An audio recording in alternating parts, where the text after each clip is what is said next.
Eu quero começar, presidente. Eu queria fazer só uma ponderação que você falasse um pouco mais alto, Tá bom, sabe? Porque a idade vai diminuindo a audição aqui. eu vou falar mais alto. Tá bom. Presidente, quando o senhor foi presidente do Brasil, que papel o Brasil passou a ocupar no cenário mundial? Olha, eu tinha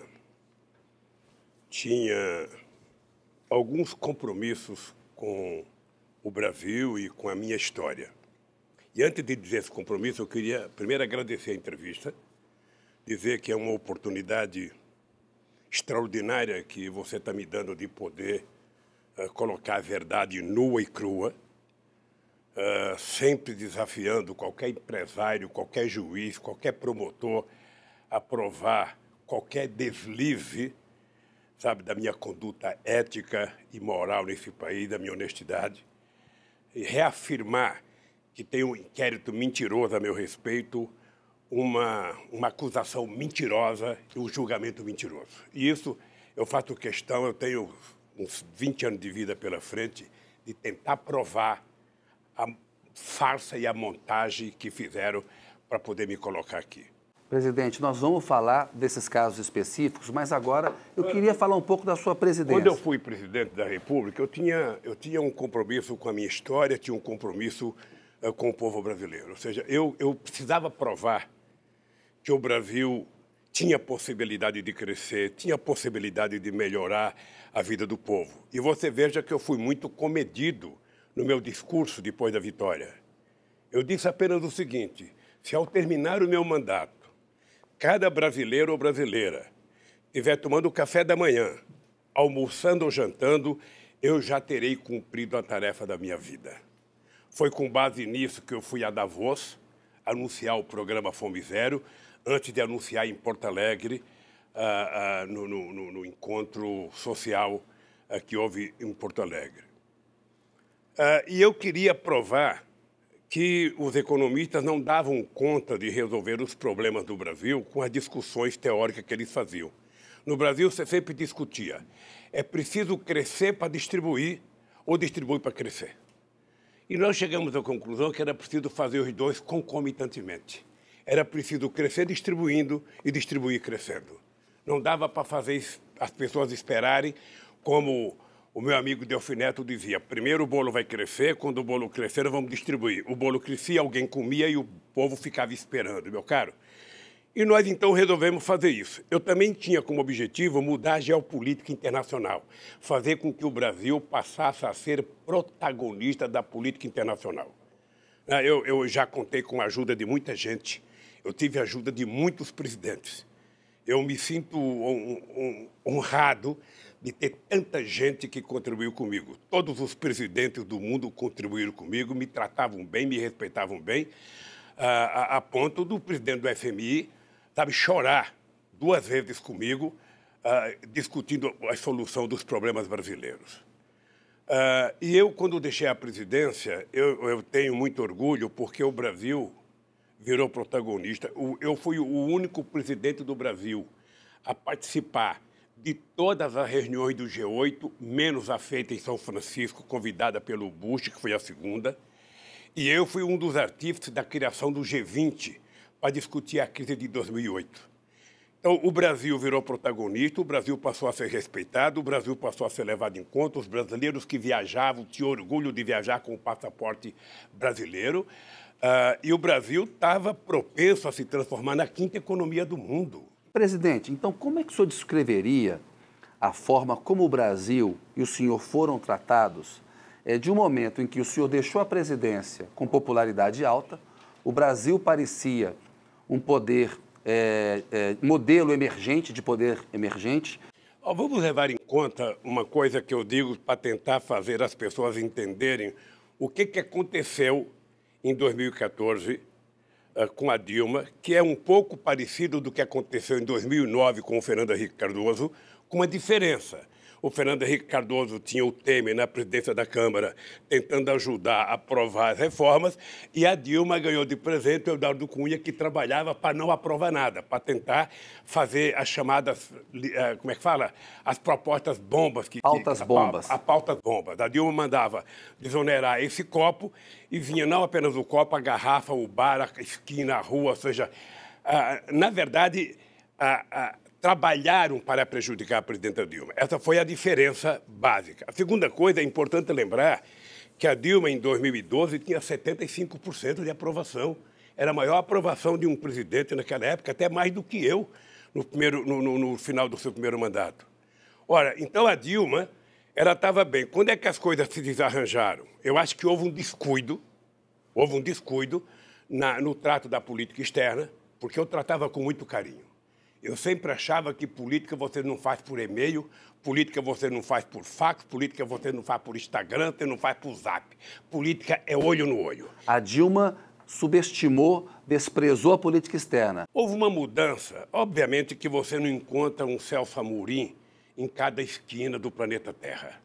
O Celso Amorim, eu tinha ele, quando ele estava na ativa, como o mais importante ministro das Relações Exteriores do mundo.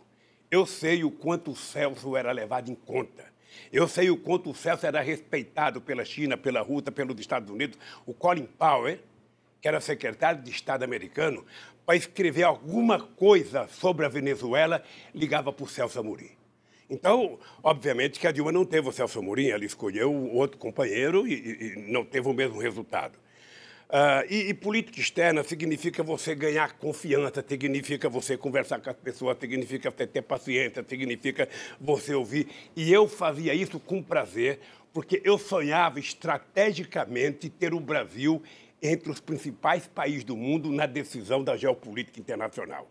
É por isso que nós criamos o BRICS, é por isso que nós criamos o IBAS, que era Brasil, África do Sul e China e Índia. A China queria entrar, a gente não deixava porque a China não era democrática. Presidente, por que aconteceu com o senhor e com o Brasil o que aconteceu? Olha, quando houve o impeachment da Dilma, o impeachment, eu diria, com base numa mentira deslavada, com base numa farsa montada, eu tinha certeza que o processo contra Dilma era o início de um processo que teria que terminar em mim. Você deve ter conversado comigo algumas vezes e eu disse o seguinte: o impeachment não termina se não passar pelo Lula, porque eu não conseguia enxergar como é que tiro a Dilma para deixar o Lula voltar para a presidência do Brasil. E por que tinha que tirar o Lula? Olha, porque eu penso que no Brasil nós temos um problema, eu diria, psicológico coletivo na elite brasileira, que é não suportar a ascensão das camadas mais pobres do Brasil. Incomoda, é triste, mas incomoda os pobres estarem ocupando as praças que eram dos ricos, os pobres estarem frequentando os restaurantes, os pobres estarem viajando nos aviões que eles viajavam, os pobres estarem, ocupando um espaço de ascensão social que não estava previsto na elite brasileira desde o fim da escravidão. É importante lembrar, para a gente dizer o número correto, é que nesse período nós tínhamos tirado 36 milhões de pessoas da miséria absoluta e tínhamos elevado 42 milhões de brasileiros e brasileiras a um padrão de consumo de classe média baixa. Ou seja, as pessoas passaram a gostar de si mesmo, as pessoas passaram a estudar. Você acha que as meninas pobres do ProUni eram tratadas com deferência nas universidades? Não eram, não. Outras meninas, ao invés de ficarem orgulhosas de ter uma pobre na sua sala, às vezes tinham raiva. Você acha que as pessoas gostavam da gente financiar o FIES? Não, só quem recebia gostava. Você acha que as pessoas gostavam de eu ser um cara que só tem o 4º ano primário e ser o presidente que mais fez universidade na história desse país, que mais cuidou do ensino fundamental, que mais cuidou do ensino técnico nesse país? Você acha que eles admitiam isso com facilidade? Ora, então, eu penso que esse preconceito e essa coisa de não deixar o PT voltar para não permitir mais a continuidade da ascensão social, eles sabiam que comigo a coisa iria acontecer. Eu voltaria muito mais calejado, muito mais preparado, porque uma coisa que você deve se informar, até para me ajudar, é o seguinte: por que os empresários, até julho de 2014, faziam procissão, faziam fila no Instituto para pedir para eu ser candidato a presidente da República. Por quê? Olha, porque eles sabiam o que tinha acontecido no meu período de governo. Eles sabiam o quanto eles tinham ganho. Eles sabiam o quanto foi bom para a economia brasileira, o quanto foi bom para a indústria naval, o quanto foi bom para a Petrobras, o quanto foi bom para a indústria de etanol, o quanto foi bom para o pequeno e médio investidor. Eles sabiam disso. Aí, depois que eu disse que não queria ser candidato, porque era um direito da Dilma ser candidato, essa gente bandeou, e não para o PT, essa gente bandeou para os tucanos. Foi um grande erro do senhor não ter sido candidato em 2014. Pode ter sido um erro meu, mas foi um erro em respeito ao direito da Dilma. Tá? Tinha muita gente que queria que eu fosse candidato, e eu dizia o seguinte: ela é a presidenta, ela tem o direito de querer ser candidata, a única chance de eu ser é se ela tivesse me procurado e falado do presidente Lula, eu acho que você deveria votar. Fora disso, não tinha hipótese. A presidente Dilma disse que o senhor deveria ter pedido ela para ser candidato. Veja, é uma interpretação dela, porque seria muito difícil eu chegar na Dilma, no Palácio do Planalto, na mesa da presidente, e falar: presidenta, saia que é minha vez agora. Você acha que eu ia fazer isso? Jamais. Eu aprendi a respeitar e achava que a Dilma tinha o direito de pleitear o segundo mandato. Presidente, eu queria falar do desenvolvimento da sua filosofia política, né? O senhor teve uma infância pobre e antes de chegar ao poder, o senhor tinha preocupação com a questão da fome, de os brasileiros fazerem 3 refeições por dia. Olha, aí é importante lembrar o seguinte: eu não gostava de política até 1978. Eu não gostava de sindicato até 1968, quando eu fui e fiquei sócio do sindicato de São Bernardo do Campo. E o que me fez ficar sócio foi uma agressão que meu irmão Frechico sofreu numa discussão numa assembleia. Aí eu entrei no sindicato e eu dizia, como eu era ignorante, eu dizia o seguinte: eu não gosto de política e não gosto de quem gosta de política. Isso em 1978. Aí veio as greves, sabe? As coisas foram crescendo. O Geisel mandou uma proposta de lei proibindo as categorias essenciais de fazerem greve, bancário, posto de gasolina, não podia fazer greve. Aí eu fui a Brasília. Quando eu cheguei em Brasília, eu descobri que não tinha trabalhador. Eu conversava com os deputados, de 513 tinha 2 trabalhadores. Benedito Marfilho, de Santo André, metalúrgico, e Aurélio Pérez, que era metalúrgico de São Paulo, só 2. Aí eu voltei para casa atenado, eu falei: como é possível eu querer, que a classe trabalhadora tenha direito, se a grande maioria que está lá não tem nada a ver com a classe trabalhadora? É isso que até hoje eu acho que os eleitores têm que perceber. Se o eleitor se lembrar de quem ele votou na última eleição, ele vai perceber por que eles querem fazer a destruição da Previdência Social. Aí, veja que absurdo. Eu que em junho dizia que não gostava de política e não gostava de quem gostava de política, em setembro estava fazendo campanha para o Fernando Henrique Cardoso ser candidato ao Senado, porque tinha sublegenda e ele disputava com o Franco Montoro. E a gente achava o Fernando Henrique Cardoso mais progressista, tinha voltado recém, acho que do Chile ou da França, sei lá onde que ele morava. E aí um grupo de sindicalistas procurou o Fernando Henrique Cardoso, fomos apoiar ele e fizemos com que o doutor Maurício, que era nosso advogado de São Bernardo, fosse o suplente do Fernando Henrique Cardoso. Ele perdeu até para o Cláudio Lemos. Ele perdeu para o Montoro, mas o Cláudio Lemos foi o segundo. E aí o Fernando Henrique Cardoso ficou até assumir. Quando ele assumiu, que o Montoro foi eleito governador em 82, o Fernando Henrique Cardoso mudou de posição e o PT já existia. Aí o senhor viu que era importante fazer um partido político? Eu cheguei à conclusão de que se nós quiséssemos mudar a história do Brasil, nós tínhamos que criar um partido político. Criar um partido político em que a classe trabalhadora dirigisse esse partido político, em que a classe trabalhadora, junto com outras pessoas, fizessem o programa desse partido. E aí foi importante porque a gente juntou não apenas o que tinha de melhor no movimento sindical, a gente juntou o que tinha de melhor na esquerda brasileira, o que tinha de melhor na intelectualidade, o que tinha de melhor na igreja, progressiva, sobretudo com o pessoal da Teologia da Libertação. E a gente juntou muitos estudantes e o PT virou, o maior partido de esquerda da América Latina. E aí, presidente, o que aconteceu com o Brasil, falando em termos de união nacional, coesão nacional e de mobilidade social, durante o seu governo?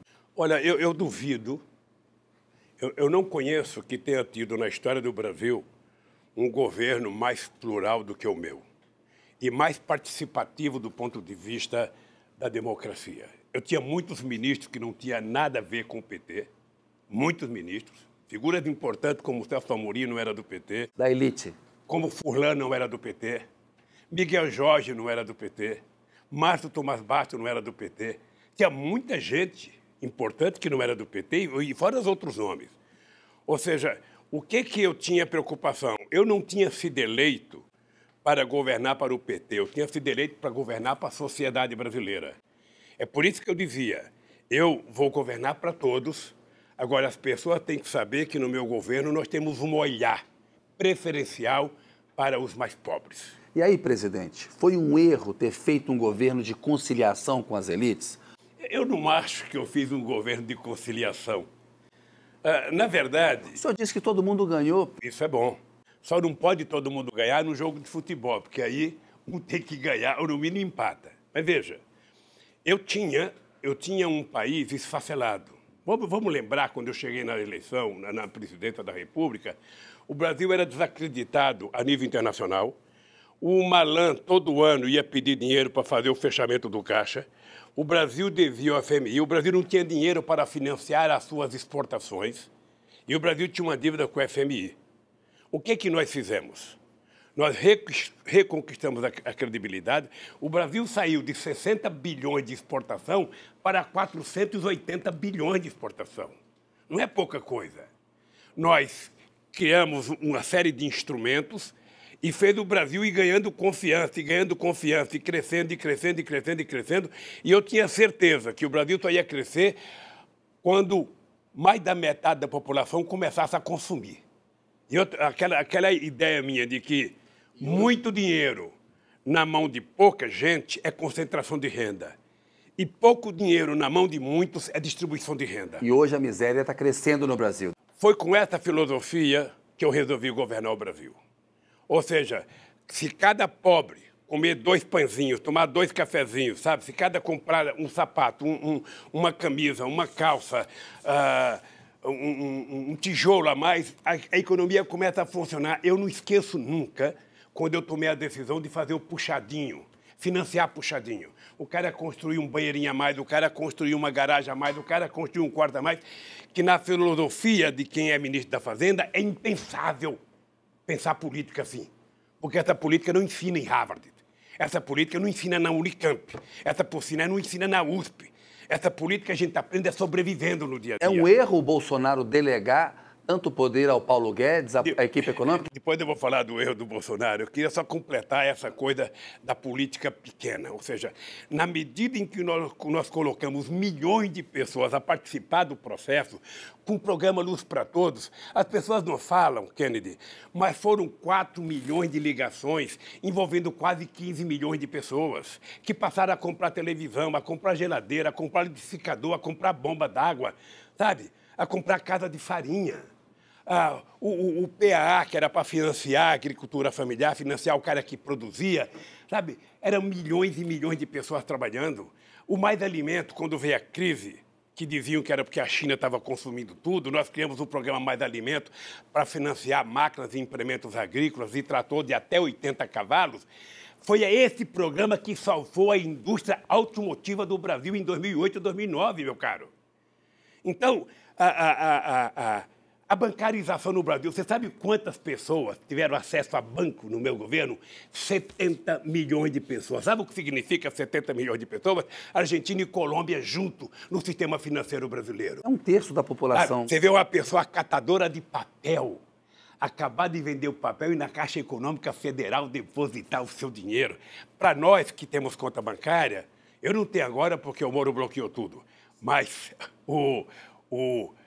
a pessoa sente um orgulho.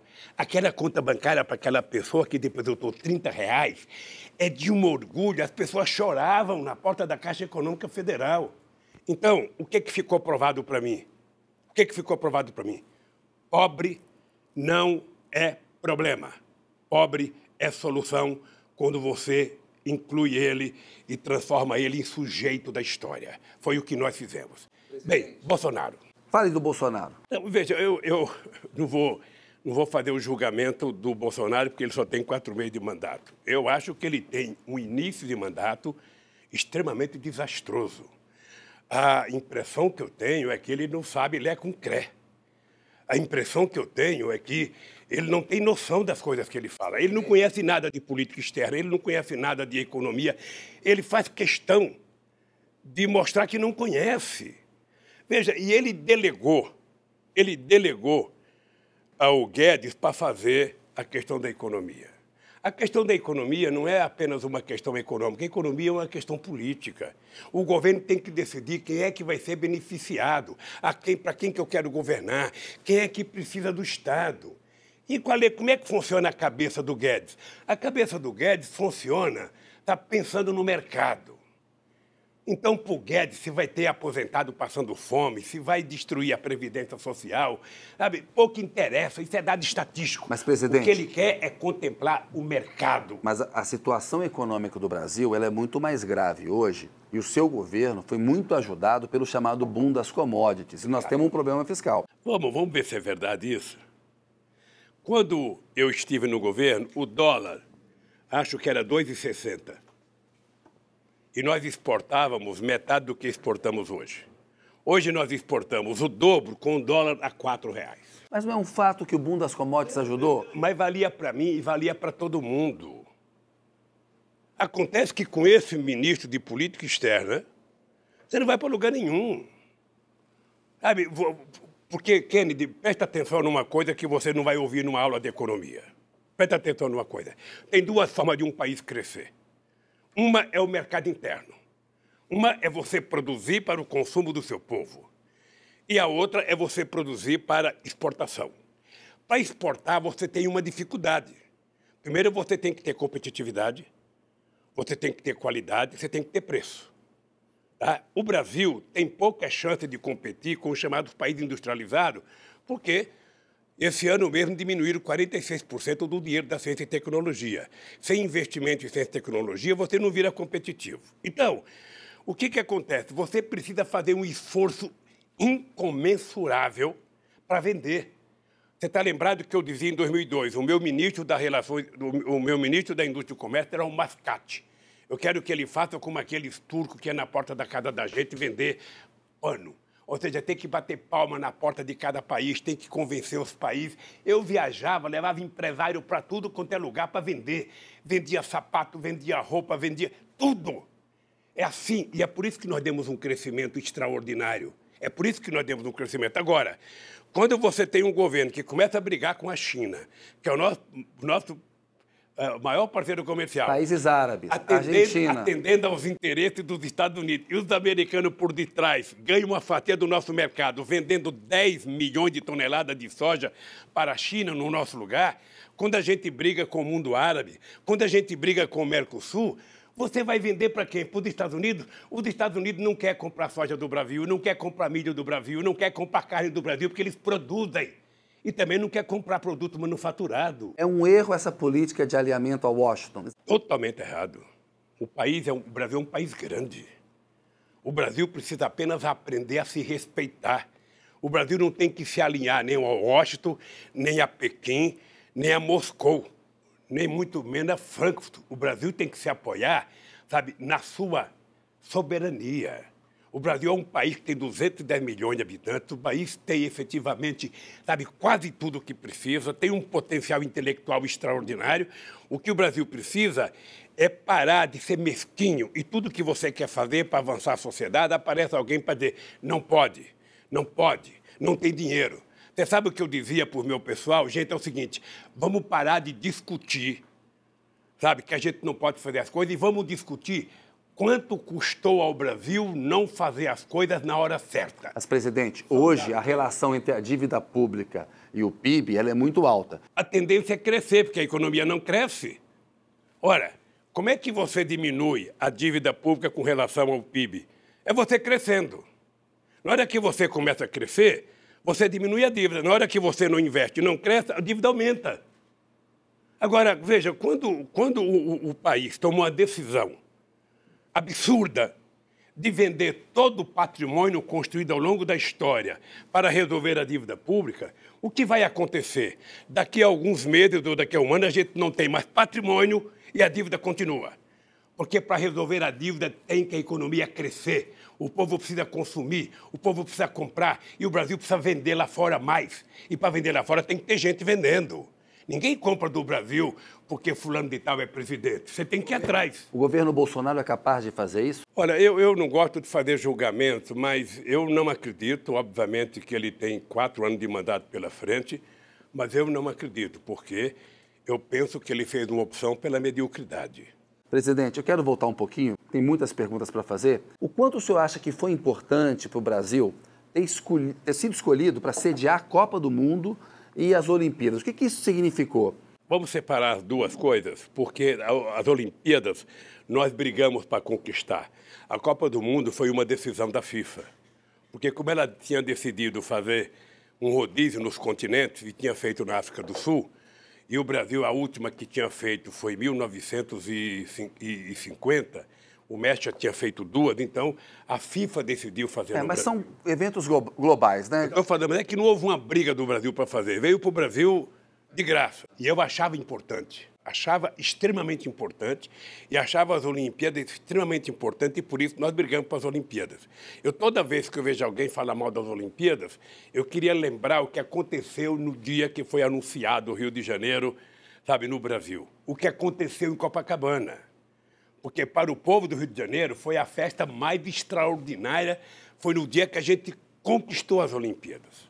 E aí houve um processo de destruição da Copa do Mundo. Eu acho que até influenciou nos jogadores, porque quando chegou 2014, o clima era um clima de guerra. Como você é um jornalista de muita competência, eu queria te pedir para você fazer algumas coisas para investigar. Tá? Houve um processo de tentativa de destruição quando se levantou 2 teses, que o dinheiro, sabe, do país estava sendo gasto na Copa do Mundo, que tinha muita corrupção e que os estádios no Brasil custavam o triplo do que custava em qualquer lugar do mundo, ou seja, criou-se uma unanimidade de desconfiança. Eu estou te dizendo isso porque o Itaú era patrocinador. Eu chamei o Roberto Setúbal e os diretores dele para conversar como é que eles estavam tratando a Copa do Mundo sem fazer a publicidade para convencer a sociedade a aceitar a Copa do Mundo. Chamei a Ambev para conversar, sabe? Estão destruindo a Copa do Mundo e vocês são patrocinador, vocês não fazem nada. Chamei o João Roberto Marinho para conversar sobre a Copa do Mundo. Você é a emissora que vai transmitir. O que vocês estão fazendo? Conversei com a Dilma, de que era preciso recuperar a Copa do Mundo, porque era só corrupção, só corrupção. Inventou-se a ideia do padrão FIFA, e tudo era padrão FIFA, padrão FIFA. Chamei uma pessoa que você deve conhecer, chamada Valmir Campelo. Era ministro do Tribunal de Contas da União. Ele foi designado pelo Tribunal de Contas para acompanhar todos os estádios da Copa do Mundo. E eu falei, Valmir, eu gostaria de saber o seguinte, tem corrupção em algum estádio? Tem um relatório final no Tribunal de Contas da União. Ele dizia, não tem. Não peguei corrupção em nenhum estádio. Teve um probleminha no Rio de Janeiro que, numa reunião com as empresas e com o governador, foi resolvido. Isso é um dado do Tribunal de Contas da União. Presidente Lula, foram oportunidades perdidas? Eu acho que foi. Eu acho que foi. Sabe, você tem um evento como a Copa do Mundo, em que você poderia vender as coisas boas que esse país tinha, e você passou a vender desgraça nesse país, aquela cena da vaia da Dilma na abertura da Copa do Mundo, eu, sinceramente, jamais imaginei que setores da classe média, porque não era trabalhador, ali não tinha trabalhador na entrada da Copa do Mundo, até porque não podia pagar. Muitos eram chamados de coxinhas. Não, e eu acho que teve muito ingresso dado por empresa, sabe? Você vê, eu não fui convidado para a Copa do Mundo. Você acredita que eu não fui convidado para a Copa do Mundo? Você não pensa que eu fiquei frustrado em cada forma? Nem me convidaram para ir lá, até repartir a vaia com a Dilma, sabe? Então, aquilo foi um desastre para o Brasil. As Olimpíadas também? Não, as Olimpíadas é diferente, meu cara. As Olimpíadas, ela foi feita com tempo hábil da gente fazer o que tem de melhor. Eu lembro de um discurso que eu fiz quando eu voltei, sabe, de Copenhague, dizendo para os presidentes das federações, vocês têm que elaborar um plano de metas para que a gente possa chegar nas Olimpíadas com o Brasil virando uma potência olímpica. Agora, isso dependia, na verdade, de quem cuida do esporte, não do presidente da República. Eu acho que foi uma oportunidade mal aproveitada pelo Brasil. O Brasil já estava tomado de ódio, já estava tomado de uma disputa insana, já estava tomado, e isso prejudicou o país. Na verdade, a gente jogou fora essas duas oportunidades. Esse ponto é importante. Por que aconteceram tantos protestos de rua no Brasil em 2013 e qual foi o real significado daquilo para a política brasileira? Você sabe que eu acho que até hoje nós não avaliamos corretamente o que aconteceu em 2013. Ninguém me convence de que aquilo foi porque a polícia de São Paulo bateu numa manifestação de 3 mil pessoas que estavam reivindicando 20% de diminuição no aumento do transporte e que a sociedade foi para a rua, sabe? Não acredito. Aquilo, na minha opinião, já fazia parte da arquitetura política de derrubar o governo, de tirar o PT do poder, porque era uma manifestação muito contra o PT. Nós começamos entendendo que era uma manifestação por reivindicação, e não era por reivindicação. Eu vi alguns vídeos na internet, sabe, que teve, naquela época, 8 milhões de visualizações, 15 milhões, ou seja, era uma coisa que só podia ser, como é que fala, patrocinada por robô. O senhor não acha que eram protestos naturais? Não, não era natural. A Globo jamais cancelaria a grade dela para colocar manifestação. Ela não colocava isso nem no enterro do Roberto Marinho. A Globo cancelou sua novela para mostrar as manifestações. Você acha que isso é de graça? Porque era notícia. Mas notícia era a campanha das diretas. Ela nunca suspendeu a novela para mostrar. Na verdade, aquilo era convocado pelo Jornal das 8, pelo Jornal das 7, por Ana Maria Braga, era convocado por todo mundo, era convocado na televisão. Ok, é o seguinte, eu não tenho... O senhor não está negando uma realidade? Não estou negando uma realidade. Eu não estou negando... A verdade é que naquele tempo a economia não estava mal. É importante lembrar que a economia cresceu, eu acho que 1,9% ou 2% naquele ano. É importante lembrar que a gente tinha pleno emprego, Kennedy. A gente não pode esquecer que em 2014 a gente tinha 4,3% de desemprego no Brasil. Você sabe o que significa isso? Significa Finlândia, Noruega, Dinamarca, Suécia, sabe? Holanda. O Brasil nunca teve isso. Significa que tinha um crescimento da economia de forma extraordinária. Eram 20 milhões de empregos nesse país. Era gente voltando do Japão, era gente voltando de Portugal, era gente voltando de todas as partes do mundo para trabalhar aqui, meu filho. Essa coisa era em 2013. E por que o governo Dilma, então, fracassou? Eu vou tentar mostrar o que eu acho de erro político. Veja, a Dilma ela utilizou uma política, talvez orientada pela equipe econômica, de desoneração. Eu fiz 47 bilhões de desoneração na crise de 2008.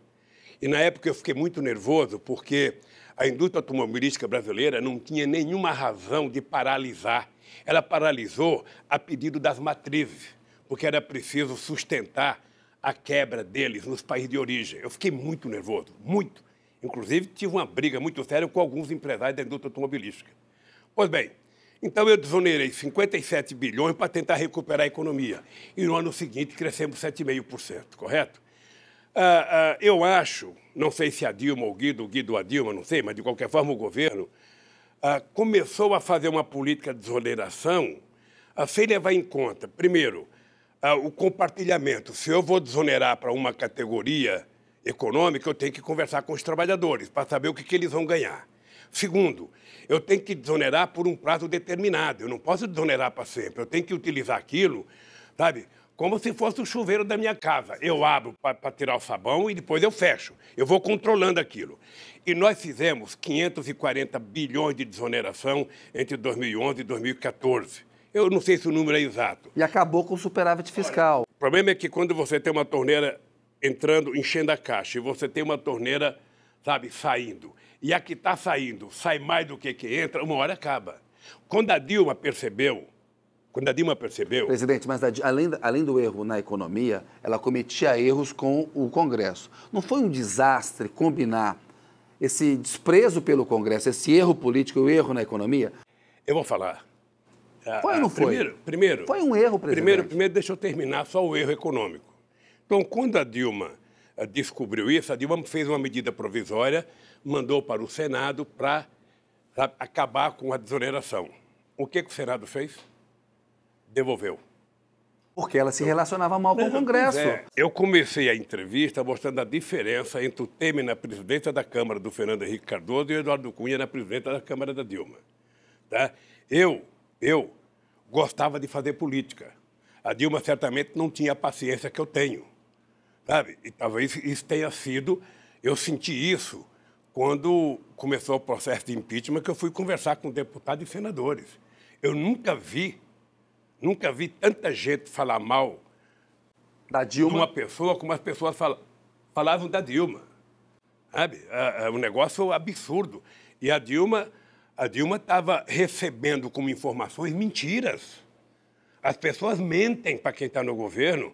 E os deputados diziam para a Dilma, eu tenho tanto voto, nós temos tanto voto. Não tinha. Mas ela não ouvia as críticas, presidente. Eu conversei com o senhor tinha críticas à Dilma. Ela ouvia. Agora, não basta ouvir, é preciso você ouvir e mudar de comportamento. A Dilma é uma pessoa que eu tenho um apreço excepcional, ela é de convicção muito forte. Ela, às vezes, acha, sabe, que o medo é que vai fazer as pessoas obedecerem. Uma vez eu falei para a Dilma, você tem que aprender a diferença entre um líder, sabe, e alguém que governa por medo. Ou seja, o cara que tem medo, ele não faz as coisas. O cara faz as coisas se ele tiver prazer. A arte de governar, eu nunca disse na minha vida. Você sabe com quem você está falando? Nunca falei. Não faz parte da minha vida. Eu, de vez em quando, brigava com meus ministros, porque eles iam ler o documento, eles falavam assim, o presidente Lula determinou. Falava, peraí, eu não determinei nada, eu pedi. O que você gosta de determinar para mostrar autoridade? Autoridade a gente conquista. E o carinho vale muito mais do que uma bronca.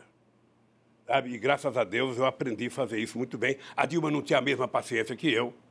Acho que nem sempre... Eu era contra, por exemplo, a Dilma levar o Padilha para o Ministério da Fazenda, para da Saúde. Eu era favorável que o Padilha ficasse na organização política, que não tinha ninguém melhor do que ele ali. O senhor indicou o Trabuco do Bradesco e a Dilma e o Mercadante optaram pelo Levi. Não, eu não indiquei, porque não passa mal a ideia que eu fui conversar com a Dilma. O senhor indicou? Depois da segunda eleição... O senhor sugeriu? Deixa eu dizer uma coisa para você. O senhor sugeriu ou não sugeriu? Deixa eu dizer, posso dizer? Por favor. Então, deixa eu dizer uma coisa para você. Quando a Dilma ganhou o segundo mandato, eu fiquei muito assustado, porque eu estava no dia da apuração no Palácio do Alvorada, assistindo a apuração. E quando terminou a apuração, que deu a vitória da Dilma, eu senti no olhar da Dilma, no semblante da Dilma, e eu não sei se eu posso falar isso aqui, mas é o que eu sinto. Eu senti que a Dilma não estava satisfeita por ter ganho. Eu lembro que ela estava olhando para fora, olhando para o infinito. Eu encostei, ela falou assim para mim, presidente, eu nunca mais participo de um debate. E é engraçado, porque intelectualmente a Dilma conhecia o Brasil na palma da mão. Conhecia o Brasil na palma da mão. Portanto, a Dilma não tinha que ter medo, ela não tinha que ler nada. Ela praticamente escrevia um livro cada debate. Mas ela não era uma boa política, então, presidente? Eu fui convidado para ir ao Palácio aí a Chácara do Torto, conversar com ela sobre o governo. E eu fui dizer para ela o que eu estava pensando que ela deveria fazer. Eu fui dizer para ela que ela deveria renovar o governo antes do final do ano, não deveria esperar. Eu fui dizer para ela que seria importante que ela colocasse pessoas que conversassem melhor com o Congresso Nacional. Sabe? Não posso ficar citando nomes, mas um nome que eu sugeri para ela era que o Jacques Wagner fosse para a Casa Civil, porque o Jacques Wagner é todo cheio de jogo de cintura. Trabuco na Fazenda. Eu fui conversar com ela porque o Trabuco tinha sido o cara que mais defendia o governo dela. Tem vários discursos do Trabuco defendendo ela. Ela disse que ia conversar com o Trabuco, que ela ia não sei para onde, na volta ia passar e ia conversar com o Trabuco. Aí, de repente, ela volta e eu vejo pelo jornal que ela chamou o Levi. Ela não me comunicou que tinha chamado o Levi. Ou seja, realmente, eu sabia o que ela pensava do Levi, porque o Levi trabalhava no Ministério da Fazenda, e eu não entendia ela chamar o Levi. Eu não entendi. Você se decepcionou? Não, ele não iria para o meu governo, mas ela chamou, deve ter alguma razão. Porque no regime presidencialista, as pessoas... espero que esteja certo. Eu acho que não deu certo, ele não respeitava ela. As informações que eu tenho do governo é que ele era sarcástico na relação com ela. E uma pessoa cheia de autoafirmação como a Dilma, na hora que, o carro começa a derrapar, nem sempre tem a tranquilidade de parar e falar, peraí, vamos parar, vamos ouvir, vamos conversar. Eu, por exemplo, nas minhas reuniões presidenciais, eu nunca comecei uma reunião falando. Eu convocava a reunião, sentava lá 10, 12 pessoas em volta da mesa, eu dizia, o problema é esse. Aberta a palavra, fala Kennedy. E falava todo mundo, quando todo mundo falava, aí eu falava. Se você é o presidente e você começa falando, você não deixa mais ninguém falar. Acabou, ninguém vai falar para contrariar o presidente da República. Então, tem estilos diferenciados. Eu, às vezes, lamento de não ter sido mais incisivo com a Dilma para fazer algumas coisas, mas é que quem está de fora também tem que ter muito cuidado, porque eu, na verdade, fiz questão, e a Dilma é testemunha disso, de deixar a Dilma governar do jeito que ela queria, como ela queria, e levar as pessoas que ela queria para o governo. Presidente, para muitos brasileiros, a corrupção é o maior problema do país. O senhor presidiu o Brasil durante 8 anos, tem uma carreira política. Qual que é o peso real da corrupção para impedir o progresso do Brasil? Eu acho que a corrupção tem um peso, mas não é o peso a ponto de atrapalhar o crescimento da economia no Brasil. O que atrapalha o crescimento da economia do Brasil é que o Brasil nunca pensou efetivamente em se desenvolver. O Brasil se contentou em ser o que é, um país para 35 milhões e o restante que seja número estatístico. É importante lembrar, no meu governo foi o único momento em que a gente resolveu governar o Brasil para 100% do povo brasileiro. É importante lembrar que todos os instrumentos de combate à corrupção nesse país foi feita nos 8 anos e nos 4 anos da Dilma. Tudo que nós fizemos. Até a lei da transparência, que você, como jornalista, deve ter ficado muito satisfeito porque você tinha acesso a qualquer coisa, agora acabou. Imagina se no meu governo o Queiroz estaria desaparecido. Imagina. Eu não vejo a imprensa cobrar o Queiroz mais. Mas o que tem que ser cobrado do Queiroz? Não, cobrado do Queiroz não, ele tem que prestar julgamento, ele foi denunciado. Ele foi acusado. O que eu quero é que esse cidadão seja investigado. O senhor falou que há 2 pesos e 2 medidas em relação ao Queiroz, que é suspeito, de montar um esquema ali no qual o filho do presidente Jair Bolsonaro ficaria com parte de salários de deputados. Veja, eu primeiro não digo antecipadamente que o Queiroz é culpado. Tá? O que eu quero dizer, a diferença é o seguinte, é que eu, ex-presidente da República, sofri uma coerção. A Polícia Federal foi na minha casa, entrou na minha casa, levantou o meu colchão, abriu minha televisão, abriu o fogão para investigar a minha casa, tá? Sem nenhum critério. Eu nunca tinha sido convidado para prestar um depoimento. E quando acontece com o Queiroz, ele primeiro se recusa a ir. Depois faz por escrito um depoimento. Estou mostrando a diferença. Segundo, no meu julgamento, qual é o crime que eu cometi? É um fato indeterminado. O seu Moro, reconhece que não tem dinheiro da Petrobras, o seu Moro reconhece que o apartamento não é meu, mas ele precisava me condenar. Deixa eu só chegar aí para concluir. A mesma coisa é na acusação. O Dallagnol, o Dallagnol, eu falo Dallagnol, não é Dallagnol. Depois de ele fazer 1h30 de hipocrisia, para a mídia brasileira, ele fala, não me peçam provas. Eu só tenho convicção. E por conta disso eu estou aqui, meu filho. A acusação do apartamento é a seguinte, que o senhor foi julgado culpado de aceitar 3,7 milhões de reais em propinas, o que dá $1.200.000, na forma de melhorias num apartamento que estava sendo construído pela Petrobras e que o juiz Moro diz que é do senhor, que supostamente é do senhor, o senhor nega isso. O senhor aceita a culpa nesse caso? Olha, se ele tivesse dito que o apartamento era meu, quem sabe eu até tivesse um outro comportamento. Acontece que depois de fazer a investigação, ele descobriu algumas coisas.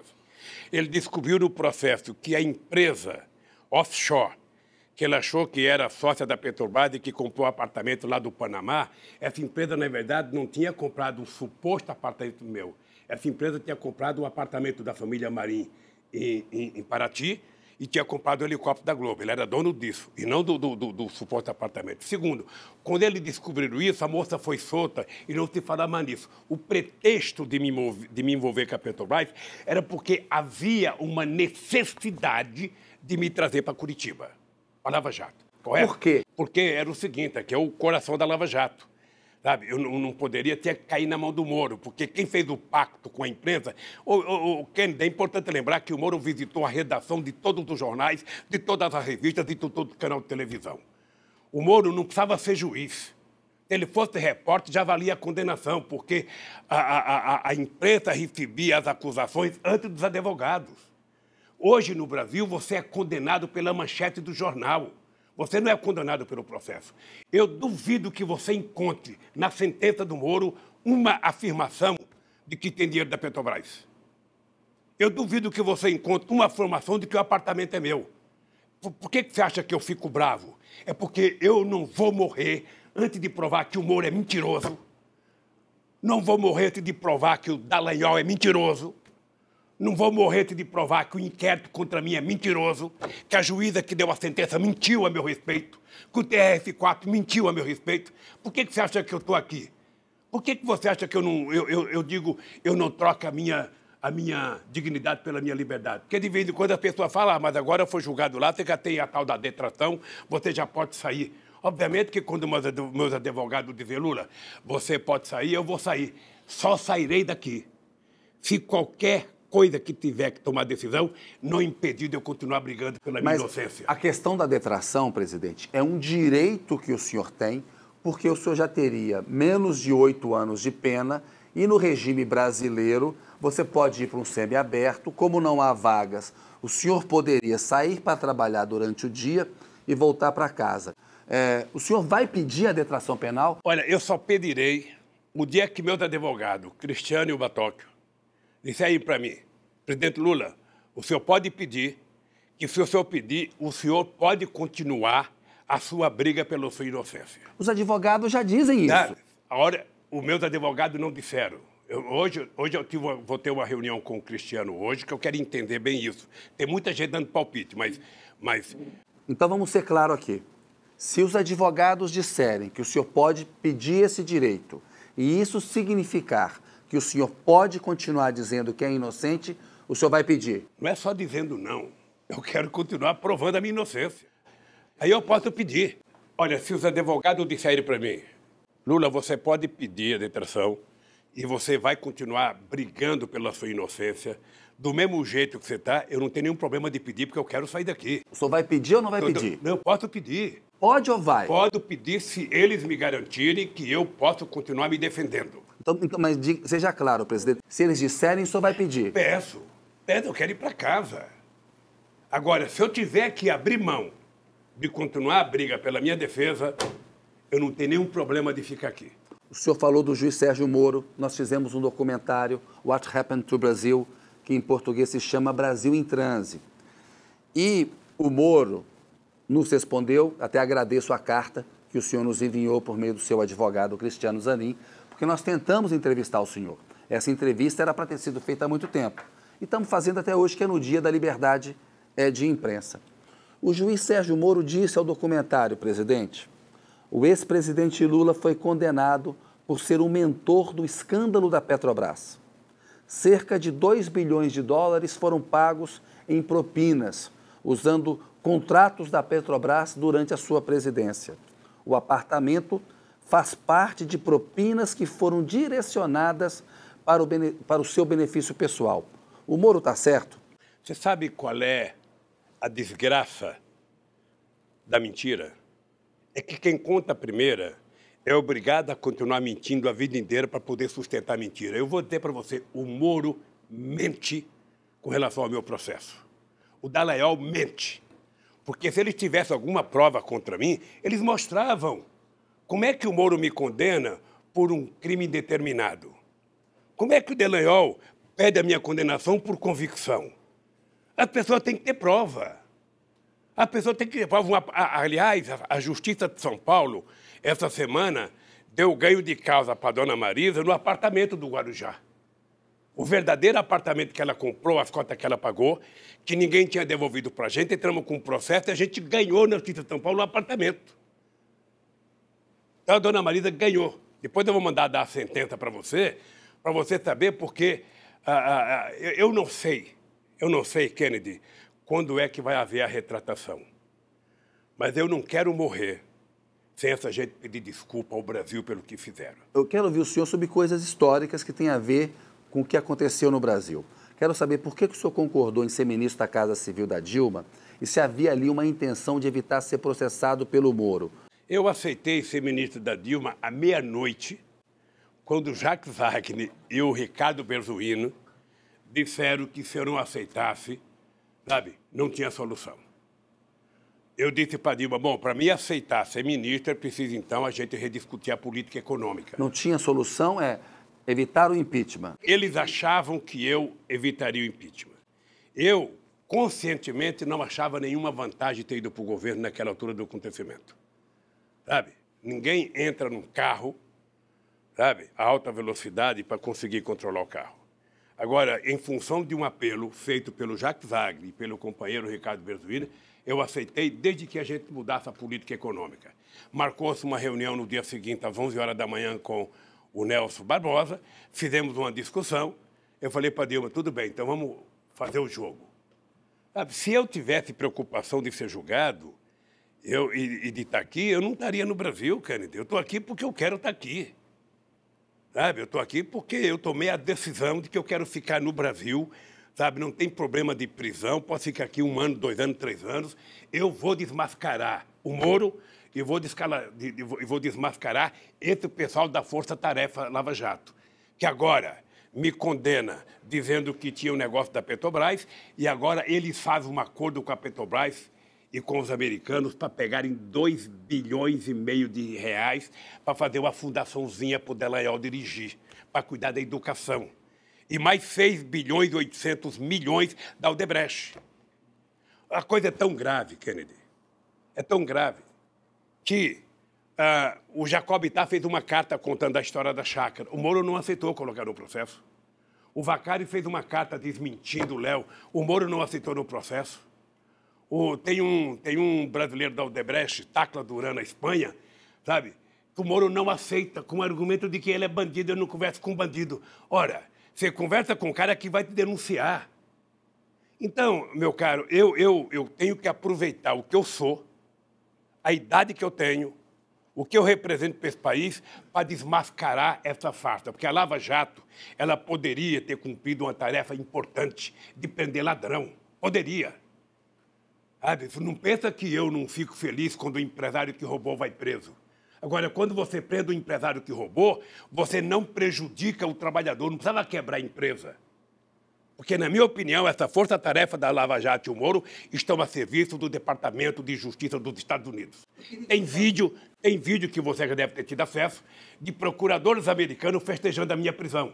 Mas isso parece uma teoria conspiratória. Eu queria que o senhor falasse mais disso, porque é até relacionado à questão do petróleo, e depois nós vamos falar da Venezuela também, porque o senhor relaciona isso à questão do pré-sal. Presidente, olha só, o Moro condenou o senhor, depois 3 juízes do TRF4, depois 4 do STJ. Como é que isso pode ser uma conspiração? Você assistiu às votações? Sim.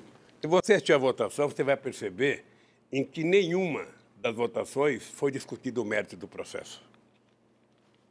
Em nenhuma das votações. Eu acho que as votações, a última que foi no STF... Os juízes dizem que tem um conjunto de provas, de evidências. A única coisa que eu estou é desafiando a prova. Alguém tem que mostrar. Esse apartamento, esse maldito apartamento, se ele é meu, ele tem que ter um documento, ele tem que ter um contrato, ele tem que ter um pagamento, sabe? Alguma coisa tem que ser mostrada. Não é possível, Sabe, que alguém possa dizer que um apartamento é meu, se eu não comprei, não morei, não paguei, não tem escritura. Que negócio é meu? Eu até no meu depoimento para o Moro, você está lembrado que eu perguntei para o Moro, escuta aqui, doutor Moro, o senhor já foi numa loja comprar sapato com a sua esposa? Você já viu que ela manda descer um monte de caixa e bota no pé, experimenta e não gosta, bota no pé? O senhor acha que na hora que ela vai embora sem comprar nenhum, o dono da loja pode exigir que ela pague os 10 que ela mandou descer? Você já viu alguém ser dono de um apartamento porque você foi ver e não comprou? Ora então, ô Kennedy, eu não tô brincando nessa história. Veja, eu não estou nessa por coragem, eu estou nessa porque eu fui criado e educado por uma mãe analfabeta. Eu, a vida inteira, tive vontade de chupar um chiclete de bola, aquele tempo chamava ping-pong. Eu nunca pude. Eu trabalhava com meu tio no bar, eu poderia roubar. Eu nunca roubei porque eu aprendi com a minha mãe.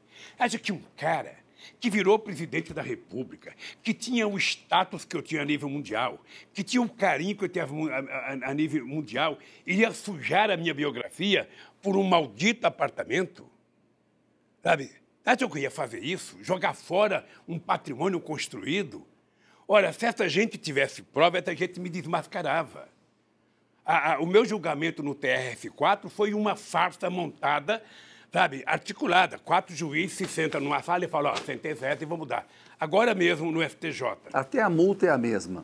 É o seguinte, meu caro, quando o comandante do Exército, antes das eleições, vai dizer que o Lula não pode ser liberado, quando a Rede Globo de televisão faz mais de 100 horas de Jornal Nacional contra o Lula, e todo mundo sabe a pressão que é feita a cada próximo de julgamento, todo mundo com medo.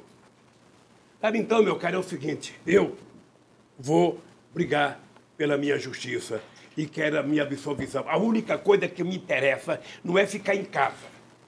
A única coisa que me interessa é a minha inocência. E eu vou brigar por ela até os últimos dias da minha vida. Como que o senhor reagiu quando o senhor soube, teve ciência daquele vazamento, daquele grampo, daquela conversa entre o senhor e a então presidente Dilma? Foi muito engraçado, porque eu acho que quando houve aquele vazamento, ali ficou claro que algo de anormal estava acontecendo no país. E naquele momento, a Lava Jato tinha aprisionado, sabe, o Congresso Nacional, a Câmara, o Senado e as Cortes Superiores. Estava todo mundo com medo. Tá? Porque não é possível que não haja um paradeiro. O Dallagnol, ele ameaçou fazer greve de fome contra a Câmara, ele ameaçou fazer greve de fome contra o Senado, ele ameaçou o procurador da época, o Janot. Mas a sua reação ao grampo? A minha reação ao grampo foi que o Brasil estava fora de controle. O Brasil não tinha mais autoridade. Tá? Porque um juiz de primeira instância fazer todos os desatinos que o Collor fez e a sustentação que ele tinha... Que o Collor fez, não? Que o Moro fez. Tá? O que ele fez, ele só podia fazer porque ele tinha conquistado uma coisa anterior, que era a unanimidade da imprensa. A unanimidade, ou seja, não importa que seja verdade, você fala e nós aqui transformamos em verdade. A imprensa é manipulada pelo Moro, na sua opinião? Não, ela foi acordada. O Moro fornecia à imprensa as informações em primeira mão, do jeito que ele entendia. A imprensa transformava a mentira do Moro em verdade, sabe? E aí o cara já estava condenado. Por isso, por que você acha que eu resolvi resistir? Por quê? Porque eu quero provar que eles mentiram. Eu desafio o Moro, ó, na tua frente aqui, olhando para a câmera, eu desafio o Moro, eu desafio o Dallagnol, eu desafio qualquer um do Ministério Público, porque eu gosto da instituição. Eu não confundo a grandeza da instituição com essa meninada de Curitiba. O mesmo vale para a Polícia Federal. É uma instituição que eu tenho um apreço muito grande. Mas alguns delegados que fizeram inquérito, nós vamos provar isso. Pode ficar certo que eu não sossegarei enquanto não provar isso. Sabe, de que houve uma armação e não tem conspiração, não, tem fatos, querido. Conspiração é quando você insinua. Mas quando você mostra o Dallagnol indo na Caixa Econômica registrar uma conta de 2,5 bilhões, sabe? Não é mais conspiração, é um dado concreto. Ele é que tem que se explicar. Ele é que tem que se explicar. É uma forma de corrupção? Eu acho. Se ele disse que eu montei uma quadrilha, a quadrilha é essa. Porque na tal da minha quadrilha ele não encontrou dinheiro. Na dele encontrou 2,5 bilhões, mais 6 bilhões e 800 milhões do acordo da Odebrecht. Sabe? Mais o Léo da UAS, que pagou 6 milhões, você conhece a história, pagou 6 milhões a diretor seu para confirmar a mentira dele, e nós ficamos sabendo porque um diretor que não recebeu entrou na Justiça do Trabalho para receber a parte dele. Ora, então, meu caro, então, Kennedy, o senhor acha se eu não aproveitar o que eu sou nesse país para tentar colocar a casa em ordem, porque esse país só vai melhorar quando a casa estiver em ordem, quando as pessoas estiverem se respeitando, quando as instituições estiverem funcionando. E aí, presidente, por que o senhor tentou concorrer à presidência em 2018 e qual foi o tamanho do golpe que o senhor sentiu quando o senhor foi impedido de concorrer? Eu tinha segurança de todos os advogados que cuidam da questão eleitoral, de que era humanamente impossível, pela legislação em vigor, eu ser proibido de ser candidato. O máximo que poderia acontecer era eu ser candidato sob júdice.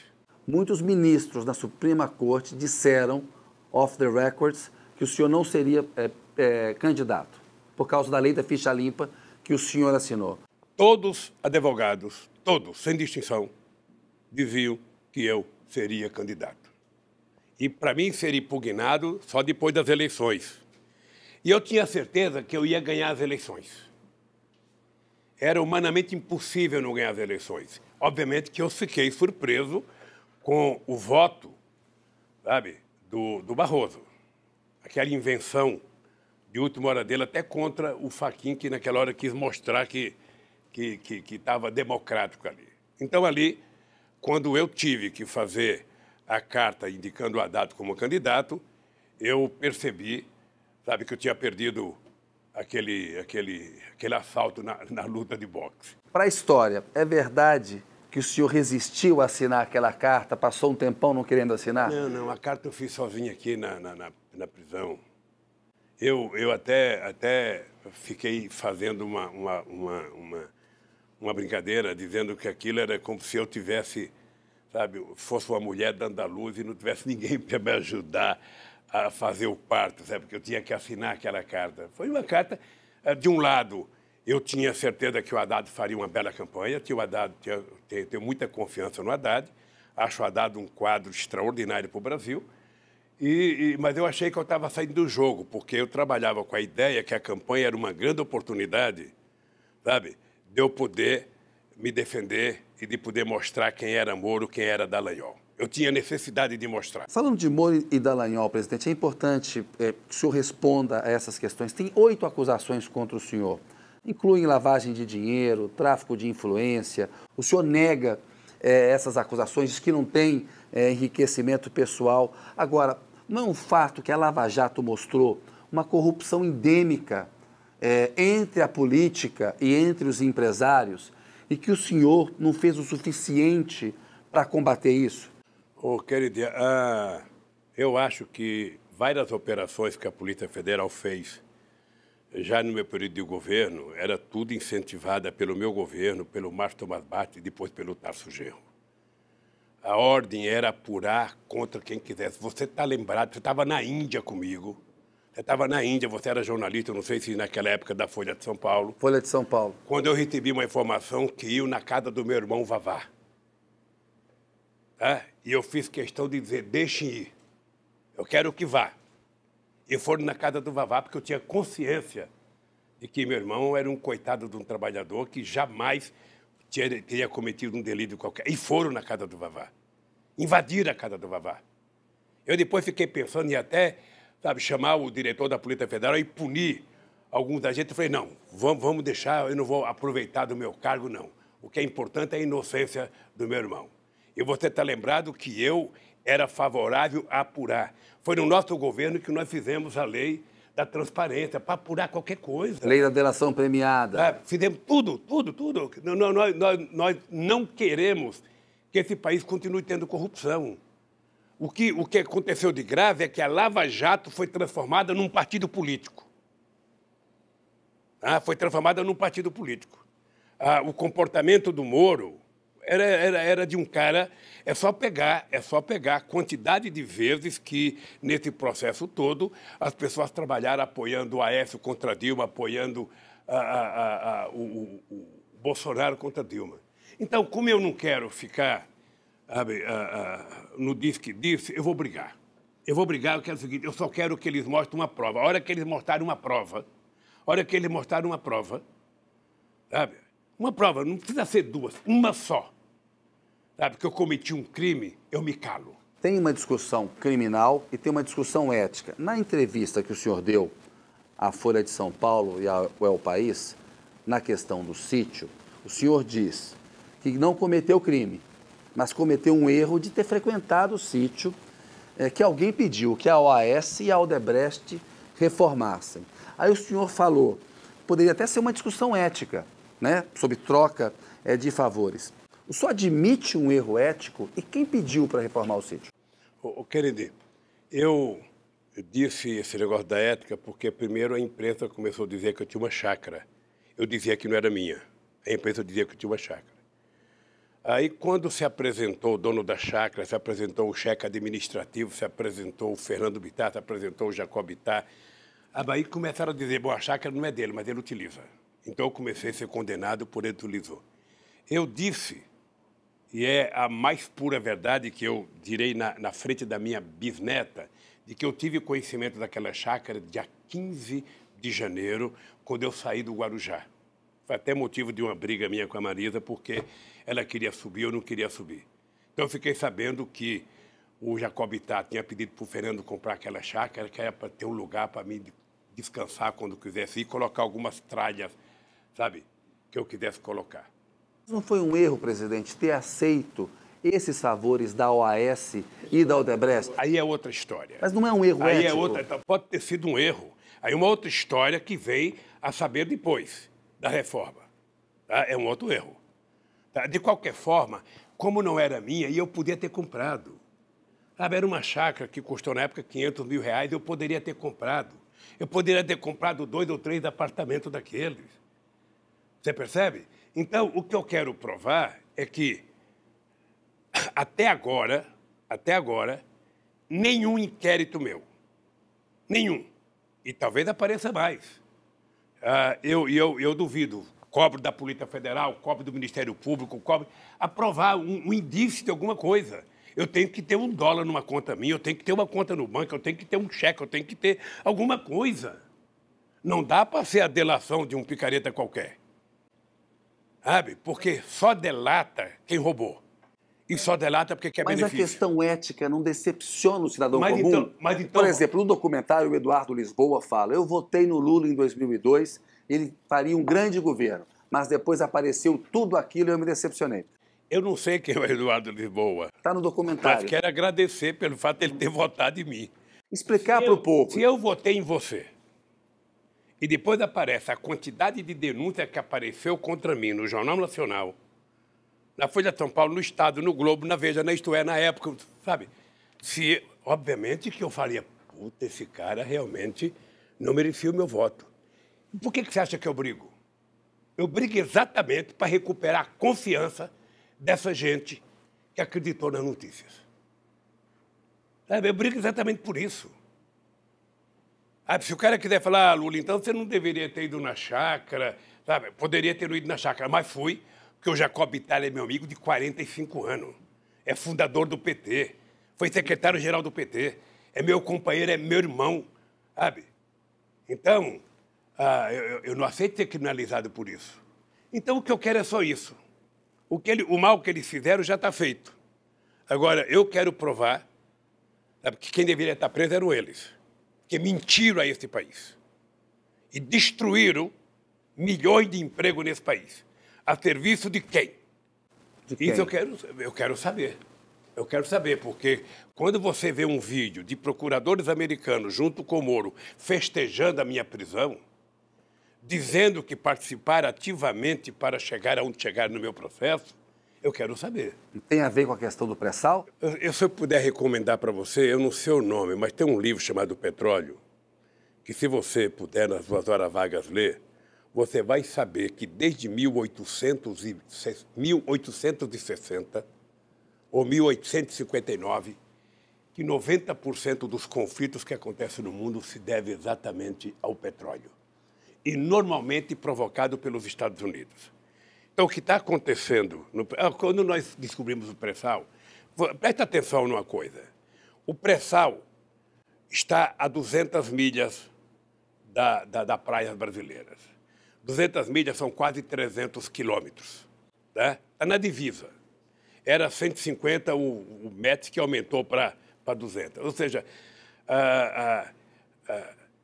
quando nós anunciamos o pré-sal, em 2007, logo em seguida os americanos recuperaram a quarta frota que tinha sido desativada depois da Segunda Guerra Mundial.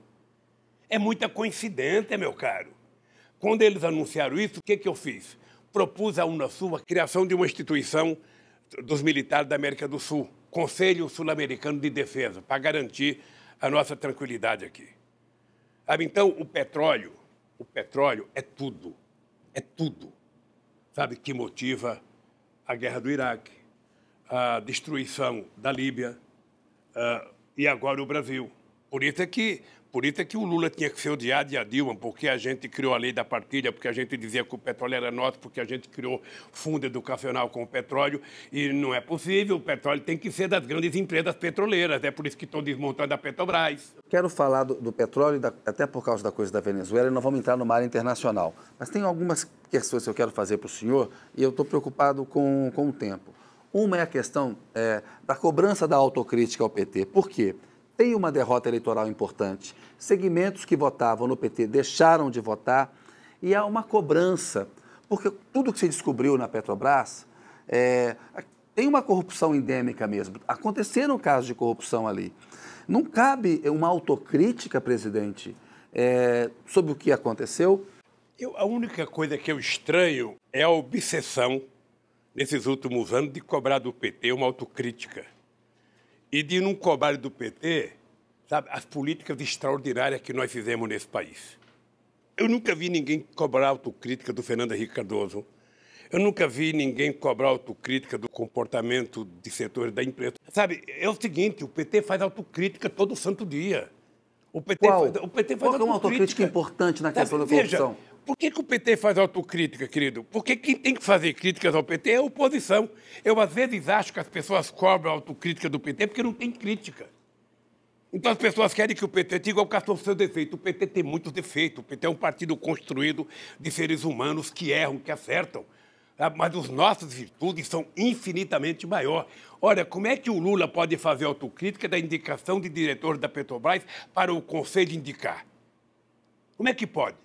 Como é que o Fernando Henrique Cardoso indica, como é que o Bolsonaro indica, como é que todo mundo indica? As pessoas.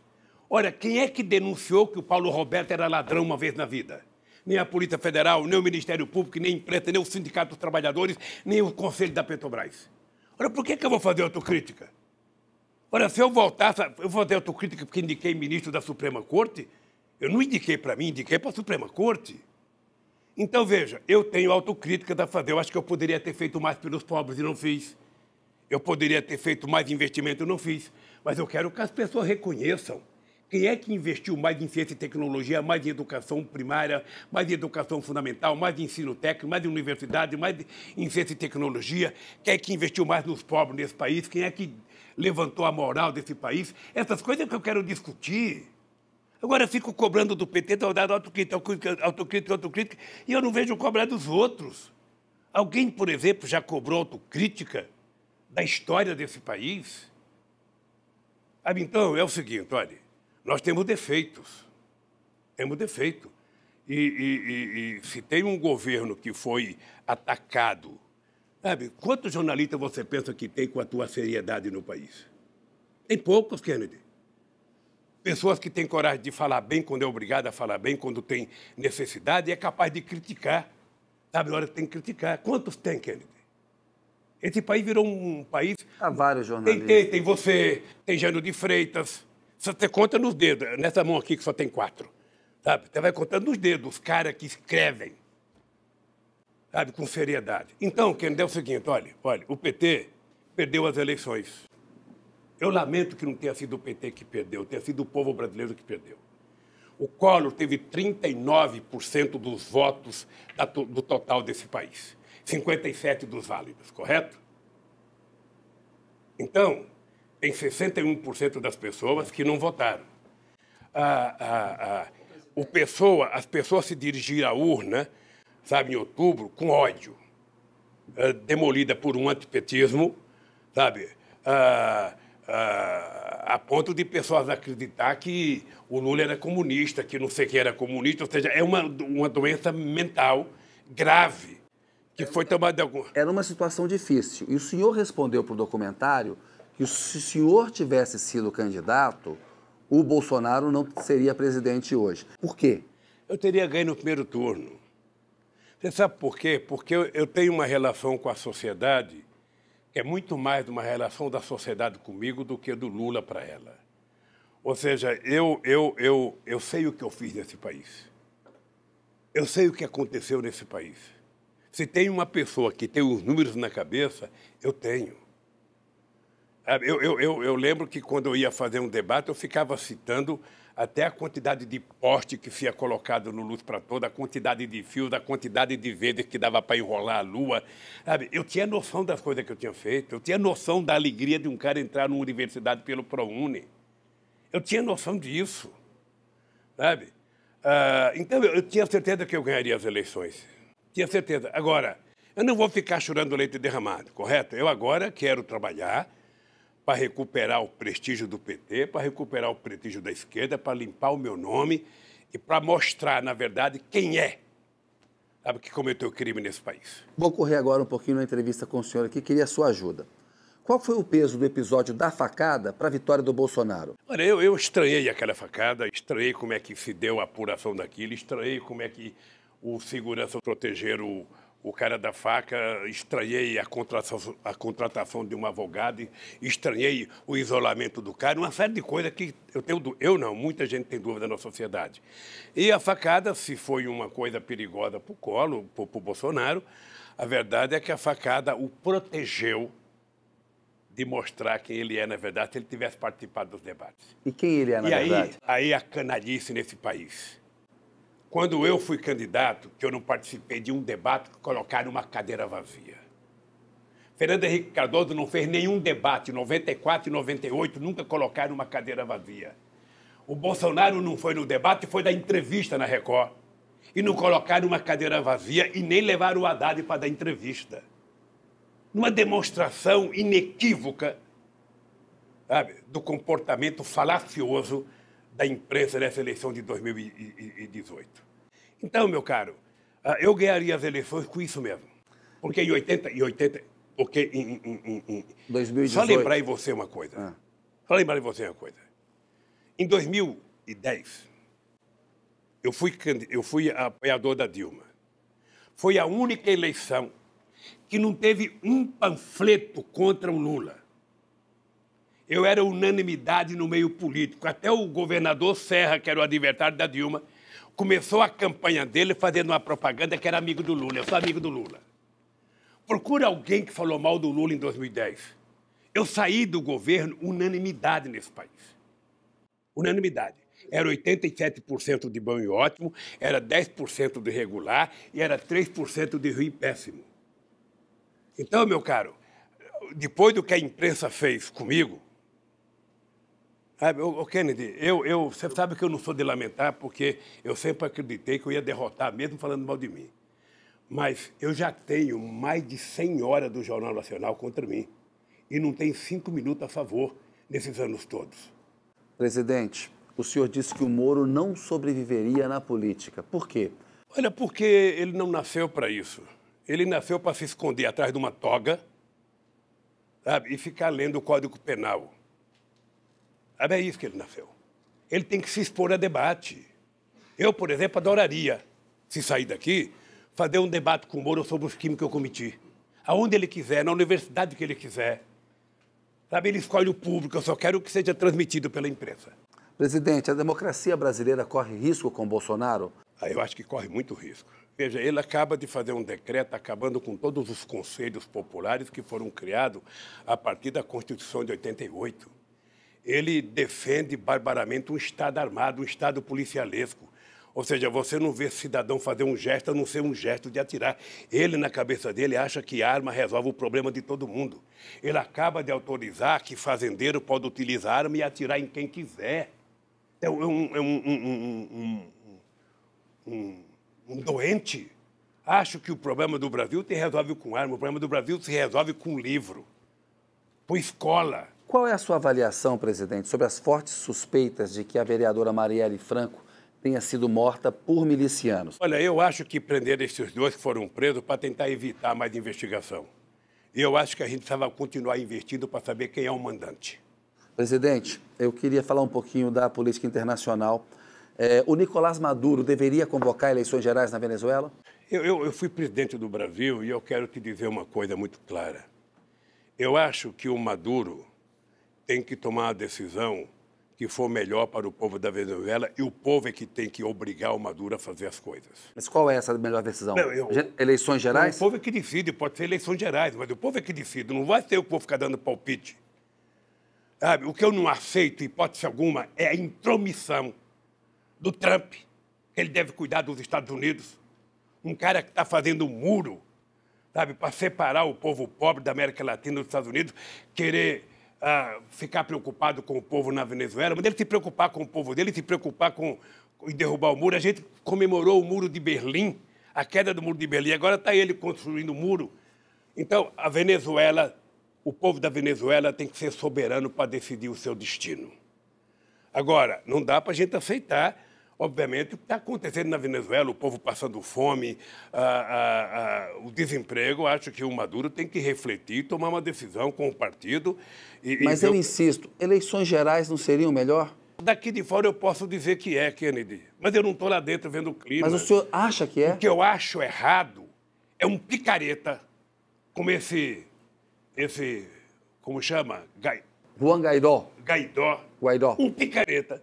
Se auto-intitular presidente. Imagina o Lulinha vai se auto-intitular imperador. Sabe?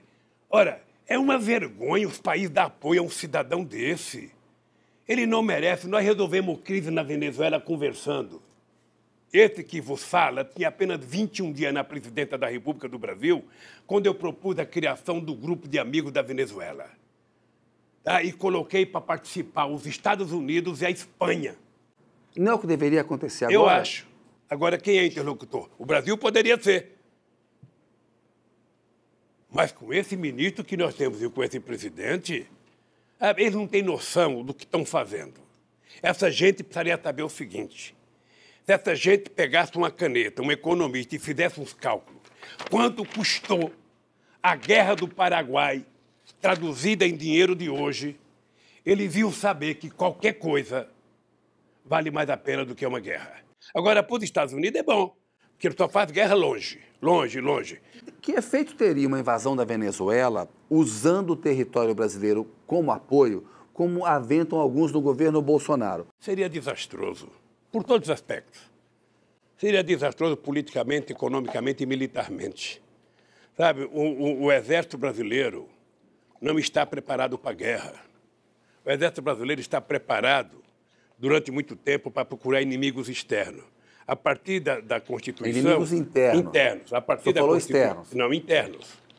A partir da Constituição de 88, nós conseguimos criar o conceito de que as Forças Armadas ela é importante para o Brasil para defender a nossa fronteira contra possíveis ataques externos. Tá? Então, você sabe que quando eu cheguei na presidência, você sabe que os nossos soldados eram liberados às 11 horas porque o exército não tinha dinheiro para pagar o almoço? Você sabe que tinha soldado que não tinha coturno? Você sabe... E por que, presidente, o general Vilas Boas fez aquela manifestação no Twitter e quis que o senhor ficasse na cadeia? Tem a ver com a Comissão da Verdade? É bem possível.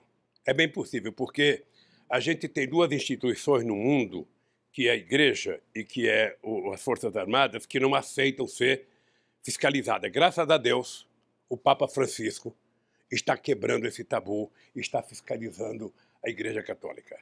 Tá? O Exército Brasileiro, os generais de hoje, não tem nenhum problema com a Comissão da Verdade. A Comissão da Verdade está preocupada com uma coisa que aconteceu em 1964, 1968. Nenhum deles era sequer sargento, era tudo moleque na época.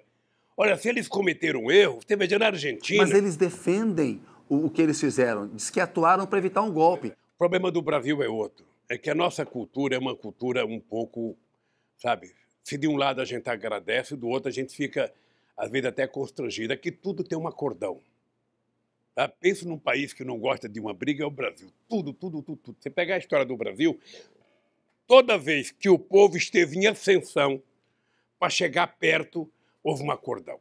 Assim foi para a independência do Brasil, assim foi para a aclamação da República, assim foi na eleição de Tancredo Neves, assim foi na Constituinte, assim foi na questão da anistia. Então, é justo que as pessoas que tiveram parentes mortos estejam brigando para saber onde estão os corpos dos seus parentes. E eu não acho justo os militares ficarem escondendo o que o tataravô deles fez. Eu não acho justo. Presidente, o senhor tem uma experiência internacional grande. A gente vê o fenômeno Trump nos Estados Unidos, na Hungria, a extrema-direita está no poder. Eu queria uma análise do senhor sobre as razões para esse fenômeno global, que é o crescimento dessa extrema-direita. Eu não sei se chega a ser um fenômeno, talvez a gente estivesse mal acostumado.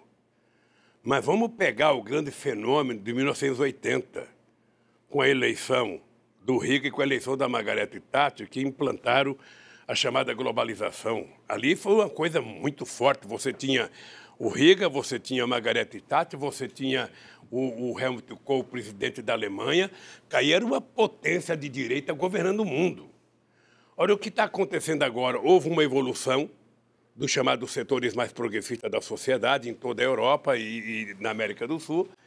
Passou-se 10, 15 anos, a direita está voltando. Por quê? Porque certamente nós erramos e porque certamente na Europa, sobretudo, o discurso contra estrangeiros é muito forte, sabe? Sobretudo em momento de crise. Eu notei uma coisa quando começou a crise de 2008, na primeira reunião que nós fizemos, melhor, a segunda reunião que fizemos em Londres, em que a gente decidia que possivelmente a gente deveria lutar muito fortemente contra o protecionismo e que a gente deveria aproveitar a crise e fazer investimento nos países pobres para que eles pudessem financiar de forma mais barata máquinas para se transformar em países industrializados. Não aconteceu nada disso. O que aconteceu é que houve o protecionismo. Então, as pessoas, os discursos de direita na Europa é contra turco, é contra árabe, é contra africano, é contra gente do Afeganistão. É uma loucura, uma obsessão. Estou perdendo meu emprego por causa, sabe, do estrangeiro. Aqui no Brasil, eu era presidente quando começou essa crise. O que eu fiz? Eu legalizei 150 mil bolivianos.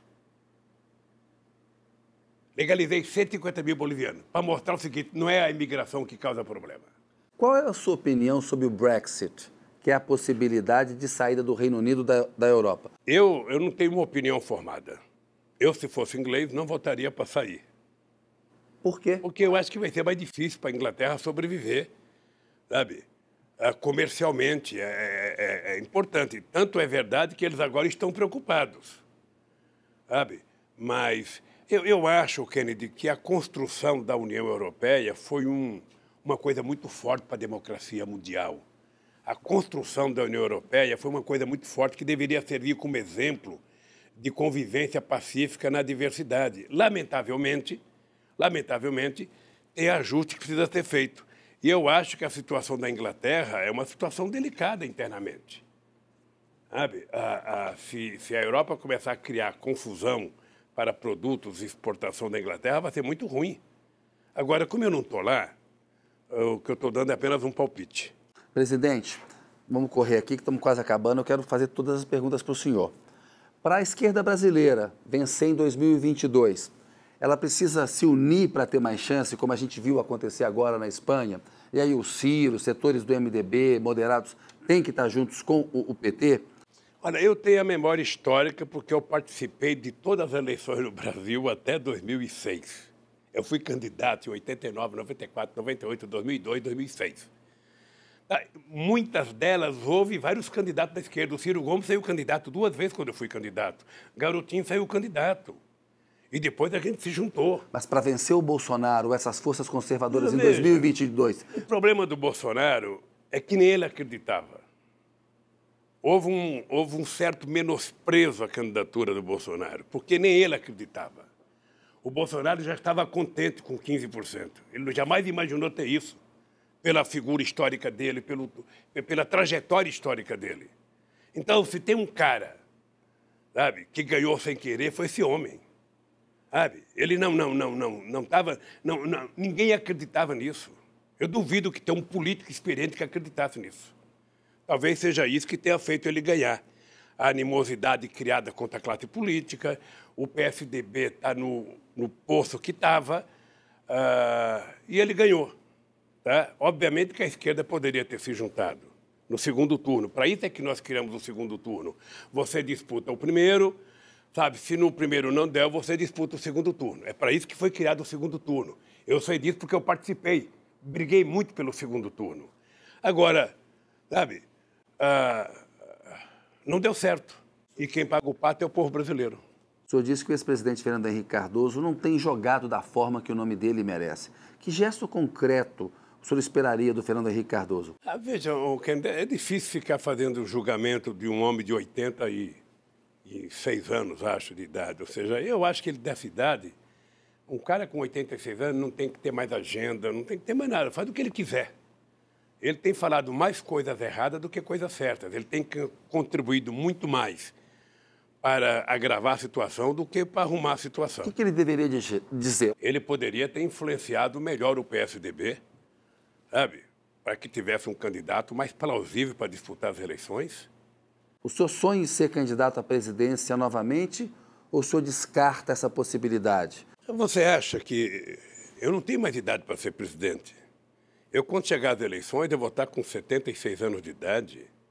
Agora, o que eu vejo? Eu vejo nos Estados Unidos gente de 80 anos querendo ser candidato, gente de 82 aí. Então, Lula está fora do jogo? Veja, eu posso dizer para você uma coisa. Se depender, sabe, do que eu penso hoje, o Lula não é mais candidato a presidente da República. Tem muita gente nova para ser candidato no meu lugar.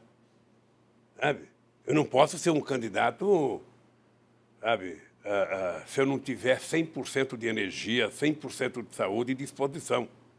Se eu tiver com uma força que eu estou hoje, parecendo um jovem de 70 com energia de 30, sabe?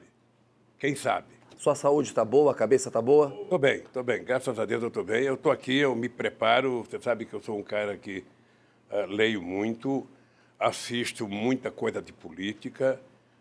E você sabe que eu tenho uma missão de vida agora, além de lutar para que o povo brasileiro possa recuperar o direito de ser feliz, sabe, para o povo voltar a sonhar com esse país, eu efetivamente quero provar a minha inocência. A minha questão de fé é provar a minha inocência, sabe, porque a dona Lindu não merece que o filho dela esteja passando o que está passando por conta das mentiras contadas contra mim.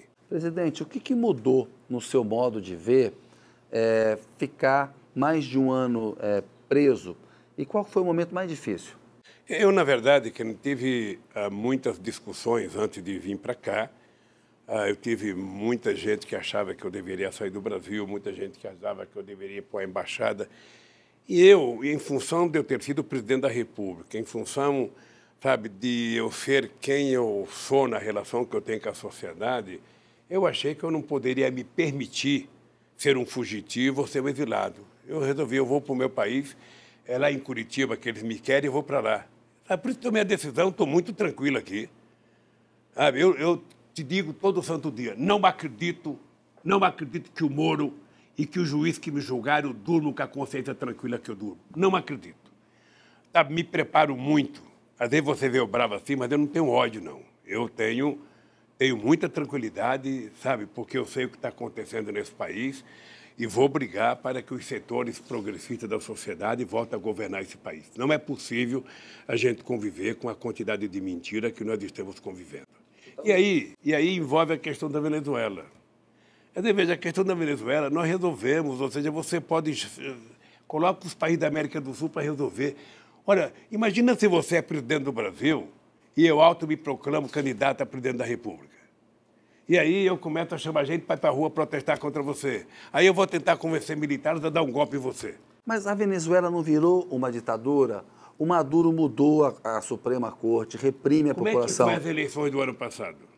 Há acusações de fraude. Ele ganhou e teve, como é que fala, olheiro estrangeiro. Na época não houve nenhuma denúncia de corrupção. Esse ano é que começou a denúncia de corrupção. Quem é que governa o Congresso? É a oposição. O senhor acha que o Maduro consegue ficar no poder até 2024? Eu não acho que ele deva ficar. Sabe? Eu acho que o PT precisa compreender isso. Quer dizer, o Maduro precisa governar a Venezuela atendendo os interesses do povo da Venezuela. Sabe? Você não pode conviver com uma inflação de 1 milhão por cento, você não pode conviver com uma inflação, com um país sem abastecimento. Isso eu discutia no tempo que o Chaves era vivo. Sabe? Agora, não dá para a gente adotar como política de que se tal país não está bem, eu vou lá e invado. Se tal país não está bem, eu vou lá e invado. Se tal país não está bem... Olha, que história que é essa? É preciso que a gente respeite a autodeterminação de cada cidadão. Presidente, quantos livros o senhor leu na prisão e qual o livro mais impressionou o senhor? Eu li muitos livros, eu não lembro quantos agora, mas eu li mais muito. De 40? Posso te dizer que eu li mais do que eu li na vida inteira. Tá? Eu te digo que um livro que me impressionou pelo que estamos vivendo hoje no mundo foi esse do petróleo. Sabe? Esse livro, ele me impactou profundamente. Sabe? Presidente, netos do senhor sofrem bullying na escola, filhos do senhor e o senhor são atacados nas redes sociais. Eu gostaria de saber o que o senhor tem a dizer para essas pessoas que odeiam o senhor e desejam tanto mal ao senhor. Olha, a única coisa que eu faço é pedir paciência para meus filhos, para que eles não deixem toda essa canalice prejudicar a cabeça deles. Eu sei que é muito difícil porque todo mundo reage, às vezes, com muito ódio, com muita raiva. Eu peço para eles não. Primeiro, não precisa ficar acompanhando a rede social. Se você tem um lugar que só fala mal de você, não precisa ver aquilo. Você não é masoquista para ficar vendo aquilo. E eu peço tranquilidade para eles, sabe? Porque o que eles estão passando é muito duro. Sabe? Eu, às vezes, me sinto culpado porque ele já sofreu quando eu era o bombom nesse país aqui. É importante lembrar que o meu filho Fábio era dono da Friboi. Quer dizer, querido, acho que nós vamos caminhando para em algum momento em que a mentira definitivamente seja punida, sabe, nos meios de comunicação, seja ele rádio, televisão, internet, porque não é possível. A enxurrada de mentira, de inverdade, sabe? Quando a Marisa, sabe, teve o derrame, que ela foi para o hospital, a quantidade de idiotice que foi falado, quer dizer, as pessoas perderam, sabe, aquilo que a humanidade não pode perder, que é o humanismo. Sabe, eu sou solidário, eu posso ter divergência com o Kennedy, eu posso ter divergência, mas ele é um ser humano, na dor eu tenho que compreender. Aí isso acabou, Kennedy, isso acabou. Como é que o Brasil vai sair disso? O Brasil vai sair disso, Kennedy, quando ele tiver um governo que governe para todos, que converse com todos e que, sabe, tenha palavras de bom senso para o país. Eu tenho em mente aquilo que eu fazia no Brasil como presidente da República. Eu duvido que você encontre um empresário, que você encontre um trabalhador, que você encontre um usineiro, alguém que foi ofendido por mim. Duvido. Se tem uma coisa que eu aprendi com a baixa formação intelectual que eu tenho, é respeito. Respeito é uma coisa que a gente adquire em casa, com o pai e com a mãe. Eu fui assim quando era presidente do sindicato, eu fui assim quando era presidente do PT, eu fui assim quando era presidente e sou assim agora. Eu gosto das pessoas porque eu gosto de tratar bem. Eu gosto de me sentir bem com as pessoas. E o Brasil não está vivendo esse momento. O ódio está estampado nas famílias. As pessoas brigam por qualquer coisa. Então, nós vamos encontrar uma saída. Ô, presidente, em 2009, o Barack Obama disse que o senhor era o político mais popular da face da Terra. Então, o senhor viveu o auge político, né? O Brasil tinha projeção geopolítica internacional. Aí depois tem todo esse processo de queda. E o senhor está dando hoje uma entrevista, né? Preso, né? Como é que o senhor trabalha isso na sua cabeça? Olha, primeiro, eu jamais imaginei estar aqui onde estou. Eu jamais imaginei, pela minha conduta política, ter um processo contra mim. Jamais imaginei. O que aconteceu comigo foi uma coisa que eu acredito que era inesperado. Depois do impeachment, eu comecei a meditar de que o impeachment ia tirar Dilma, mas não poderia permitir que eu voltasse. Porque se estava por detrás disso a questão da soberania nacional, veja, porque eu não sou um cara que fico imaginando conspiração o dia inteiro, mas veja, historicamente os Estados Unidos nunca aceitou que o Brasil fosse protagonista internacional. Se você pegar as Forças Armadas da Argentina até a Venezuela, você vai perceber que todos os cursos nas Forças Armadas desses países é que o Brasil é o inimigo, o Brasil é o perigo, é preciso evitar o Brasil. Isso sempre foi assim. Dado por quem? Orientação dada por quem? Pelos americanos. O Chaves era professor na Escola Superior de Guerra da Venezuela, e a orientação dele era que o Brasil era o inimigo, cuidado com o Brasil, cuidado com o Brasil. Ora, quando nós chegamos à presidência, eu queria mudar isso. Eu queria que o Brasil fosse visto como um parceiro necessário para ajudar no desenvolvimento desses países. Eu achava que o Brasil tinha que ajudar o desenvolvimento da África pela dívida histórica que o Brasil tem com os africanos. Sabe? Eu achava que era preciso. Por isso fiz tanta viagem, levei tantos empresários.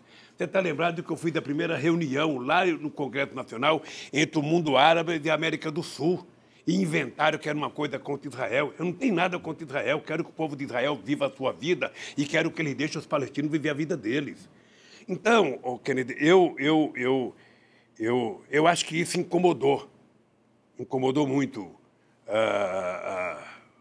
sobretudo esse governo americano que está aí. Incomodou porque o Brasil vira protagonista, o Brasil se mete em tudo, o Brasil quer resolver problema de paz da Bolívia. Eles nunca gostaram do Brasil porque quando a Bolívia e o Brasil fizeram o começo da guerra pelo território do Acre, os americanos estavam no Rio Acre com um navio defendendo a Bolívia, não era defendendo o Brasil. Sabe, então é aquele negócio de Maquiavel, dividir para reinar. Sabe, colocar todos contra o Brasil. E aí quando pega um presidente medíocre como o nosso, sabe, que deveria pegar um telefone, deveria fazer uma viagem à Venezuela, ter conversado, tentado ajudar a encontrar uma solução. Sabe? Não, fica instigando, sabe? O senhor disse que o vice-presidente Mourão é o maior inimigo do Bolsonaro e o Bolsonaro tem uma relação ruim com o Congresso. O Bolsonaro corre risco de sofrer um impeachment? Olha, eu não sou obrigado a ter opinião sobre tudo, né? Porque, sabe, quem tem opinião sobre tudo e dá opinião, às vezes comete um erro imenso. Eu acho que o povo brasileiro elegeu o Bolsonaro, não importa o jeito que faz eleições. Tá? Eu só espero que o povo fique atento para exigir dele a governança em benefício do Brasil. Quando eu me preocupo, por exemplo, com a soberania nacional, Kennedy, eu me preocupo não é apenas com as fronteiras do Brasil, sabe? A fronteira seca e a fronteira marítima. Eu me preocupo com o que tem de riqueza nesse país, desde o ecossistema, a biodiversidade, as riquezas minerais, a qualidade de vida do povo, a educação do povo. É isso que a gente tem que se preocupar. Isso faz parte do patrimônio soberano de uma nação. Então, se o Brasil quiser ser respeitado, o Brasil precisa cuidar de si. Não é com discurso, é com prática. Então, o seu Bolsonaro, ao invés de ficar, sabe, falando bobagem, ele deveria falar o seguinte: eu vou terminar esse mandato aqui sendo melhor do que o Lula, eu vou fazer mais universidade, eu vou investir mais em ciência e tecnologia, eu vou colocar mais criança na escola, eu vou fazer mais casa. Era isso que deveria disputar. Mas ele está cortando dinheiro das universidades. Está cortando da universidade, está cortando de ciência e tecnologia. E agora vai cortar ou não, agora vamos estuprar o povo brasileiro tirando 1 trilhão. Mas não é importante fazer a reforma da Previdência? O senhor fez. Depende que reforma. Você tem que ter uma discussão séria com a sociedade brasileira. Tá? Então vamos dizer o seguinte: quanto é que custa as Forças Armadas para a aposentadoria nesse país? Quanto é que custa o setor público federal? E aí você começa a mexer, porque o que não pode é pegar os velhinhos que trabalham e que pagaram para pagar o preço. Mas não é importante ter uma idade Não, mínima? é importante fazer uma discussão, é importante ter idade, tudo é importante. Tudo é A importante. idade mínima é importante. Tudo é importante se você fizer uma discussão séria com a sociedade. Quem é a sociedade? Os trabalhadores que pagam. Você quer mudar o sistema do setor público? Reúne o pessoal para discutir. Obviamente que vários setores não pagam aquilo que recebem. Então, é preciso discutir. Você está lembrado que eu fiz a primeira reforma no setor público. Pois é, mas agora o Brasil tem um problema fiscal, presidente. Que não tem que é por fazer a conta reforma disso. da Previdência. Eu vou lhe falar, é por conta do desemprego. Em 2014, a Previdência era superavitária. O que quer dizer? É só você pegar os dados. Sabe, Alguns economistas discordam. Não é uma questão de economista, é uma questão de numerologia, é só pegar os números. A Previdência brasileira era superavitária em 2014. Era superavitária. Tá? Na medida que começa a decair o crescimento econômico, cai o consumo, que é tudo, obviamente, que vai ficando aumentando a dívida. Eu acho que a cada geração tem que se preparar a Previdência para a próxima geração. Mas que reforma da Previdência deveria ser feita? Eu não vou dizer que reforma tem que ser feita. Eu vou dizer o seguinte, o governo quer fazer uma reforma, ele chama as centrais sindicais, que são legítimos representantes dos trabalhadores, chama os aposentados, chama os empresários e senta numa mesa. Aí vamos colocar a realidade para discutir. É isso, você fazer uma coisa que não precisa ser dolorida. Você não pode discutir reforma da Previdência para resolver a crise. Você discute a reforma da Previdência para discutir a melhoria dos aposentados. Porque o que eles estão fazendo não é reforma, é estupro. É destruição. É demolição. O senhor chamou o Bolsonaro de um bando de malucos, mas não tem método, não tem estratégia? Eles não têm. Ele corre atrás do filho para apagar um incêndio todo dia, sabe? Eu sinceramente, não sei como é que funciona a família. Como eu não conheço, eu não vou ficar dando palpite, mas o que se apresenta publicamente é um negócio incontrolável. Obviamente que, pelo bem do Brasil, eu espero que ela aprenda. Você não governa um país desse com frase de efeito. Não fica... mesmo porque eu e o Mourão dormimos juntos, estamos que nem um casal. Eu e o Maia dormimos juntos. Tá louco? Não dá para arrumar outra metáfora? Dormimos juntos, estamos de bem já, estamos felizes agora. Sabe? Tem que falar para o povo alguma coisa que o povo possa ter esperança. O povo brasileiro está precisando de esperança. Está precisando de alguém que diga, gente, como é que nós vamos resolver o problema do crescimento econômico? Como é que nós vamos resolver o problema do emprego? Como é que nós vamos resolver o problema do crescimento econômico? É isso, Ken, é isso. Eu tenho uma solução simples, ou seja, não haverá crescimento nesse país se você não incluir o povo pobre no orçamento da União. Ou ele volta a ser agente, sujeito da história, ou nós não temos jeito. Sabe? As pessoas que estavam incomodadas porque os aeroportos estavam virando uma rodoviária, agora devem estar com saudade, porque os aeroportos estão vazios. Sabe? Então, e depois é o seguinte, o Bolsonaro ganhou as eleições, acabou as eleições, ele precisa parar, sabe, de governar por seus milicianos, precisa governar para o povo brasileiro. Governar por seus milicianos? Porque tudo que faz aparece miliciano para cá, miliciano para lá, miliciano não sei aonde, miliciano não sei aonde, miliciano dá um emprego. Eu vejo nos jornais.